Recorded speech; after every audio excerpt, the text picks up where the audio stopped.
Chloe. Hi, my name is Tony, and Welcome to the Dope Student Podcast. So what do we have here?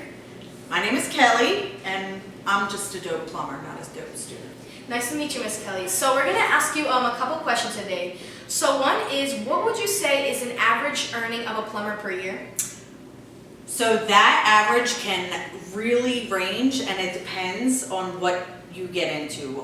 The cool thing about plumbing is there are so many job opportunities. You could be a residential service plumber, a commercial service plumber, you could be new construction, you could be a plumbing teacher and make a whole lot less, plumbing inspector, make a whole lot less. What I have found, so I started with the union, generally union plumbers, and it varies by location, but I would say pull in anywhere from 90 to 120,000 a year. And that's like, then you can get overtime and do more, you could run work and earn more. So that's commercial like union new construction. People go off and start their own business. So if you start a commercial construction business, you're talking millions of dollars. If you do a residential service business with a small shop, you're talking anywhere from maybe like 200,000 to a couple million. A large residential service, you're back in the millions. So really, it varies, and it just is basically, you can get into like even drain cleaning, and that's a whole different scope. So either, no matter what, other than teachers and inspectors, plumbers make really, really good money. What's your salary? My salary is, who knows? I started IRS purposes, we don't say it out loud. IRS, yeah, we can't. Either way, I started my own business, so I'm a residential service plumber. When I worked union commercial construction, my salary was around $110,000.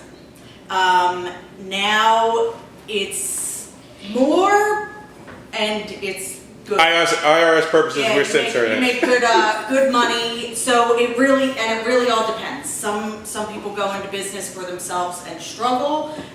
It takes, I think running a business is harder than being a plumber. So definitely, if you're doing both, you deserve to make the money. Okay, and how long is the plumbing apprenticeship? So a plumbing apprenticeship is anywhere from 4 to 5 years, usually, and this varies per jurisdiction. So like in Pennsylvania, it varies per township or city. Other states have a more broad apprenticeship procedure. I was with the union. Ours is 5 years, but the state requires a minimum of 4 years working under a master plumber license. Have you ever hurt yourself so bad where you had to go to the hospital? Ooh, good question. Yes, I have. On a union commercial site, I was wrapping up. A storm was coming in. I was working on a bridge. And the storm came in really fast, and I got hit with a sheet of plywood. So I was laying on the ground, and it blew up, and it hit me in the back, and it fractured my spine. So I was in the hospital overnight, and it was a disaster of a workman's comp situation. And so, but I was out of work for 3 months, and then I went back and did commercial construction. So it definitely is dangerous, and the thing is a lot of people think, not me, a lot of people think nothing's going to fall on me. That came up from the ground. You always have to be ready. So like things like safety glasses, gloves. I've sliced my fingers open where I had to get stitches.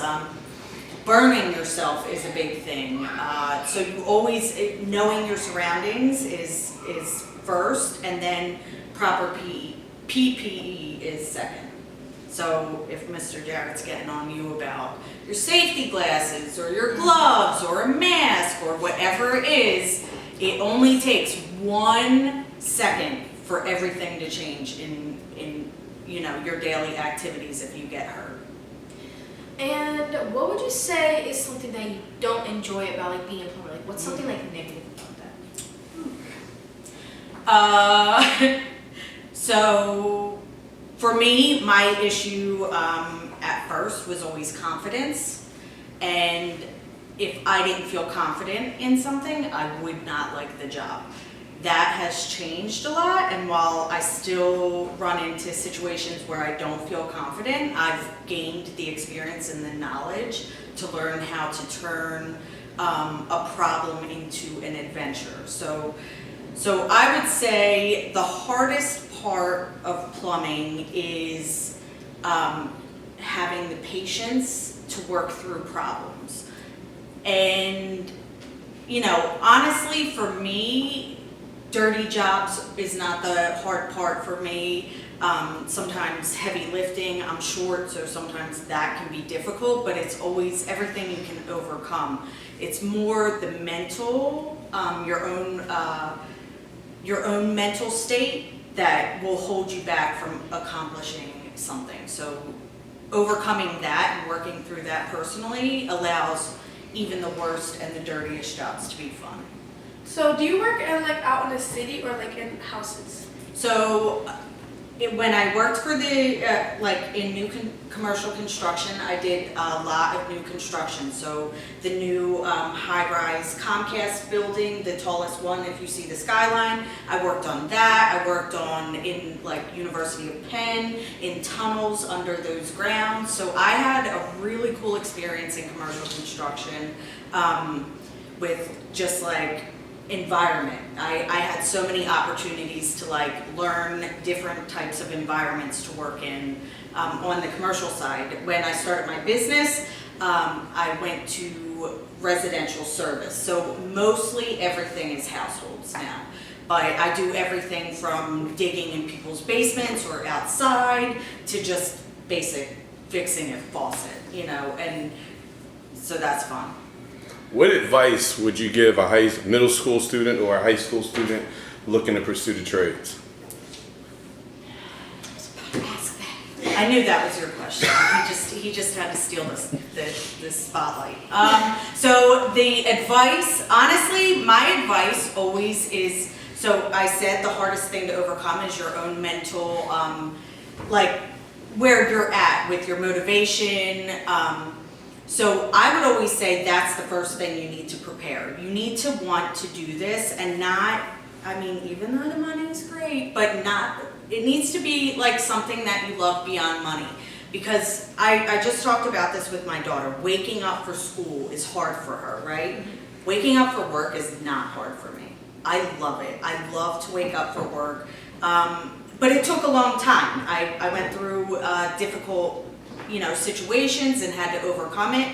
So I would say as a high schooler, one thing I wish I knew was how to, I guess, not doubt myself first, and just turn everything, like finding gratitude in everything, you know. People think, oh, plumber, I don't want to touch a dirty toilet, I don't want to touch, a clogged drain, but me, what I have found is I get to help someone use their toilet. I get to help someone use their kitchen drain because I cleared the line, and even though I got gross and whatever, like I was able to problem solve. So I think one issue we have with younger people is instant gratification. And instant gratification comes from like being on the phone all the time. You want to know something, you Google it, you YouTube it. But the real world is not like that. And becoming a tradesperson is difficult. And you need to always have an open mind and a desire to learn. And if you don't have those things, then plumbing is always going to be just a not fun job. What made you want to do this trade? So, she beat you. So we actually were trying to get my kid's father into the union because we needed health benefits and good money. And he didn't want to do it, so I did it. And I was working in food, and he was working in food, and he now worked his way up. He loves to cook, and I just didn't love coming home smelling like food. So I was like, I'll just come home smelling like poop instead. No, not really, but it really, I was 26 when I made the decision, and I didn't expect ever to be a plumber. I went to nursing school, hated nursing school, worked in the food industry up to like manager levels, hated that, and so to become a plumber, like I just sort of fell into it, but it was the best thing I ever fell into. Okay, so we thank you for this interview today of the Dope Student Podcast, and we hope you come back for another episode. So thank you, Miss Kelly. Thank You you. gotta see her hashtag, her Thank you all. Instagram. Oh, what? Instagram. Oh, my Instagram is @tinyplumbergirl. Oh, she's Tiny Plumber Girl.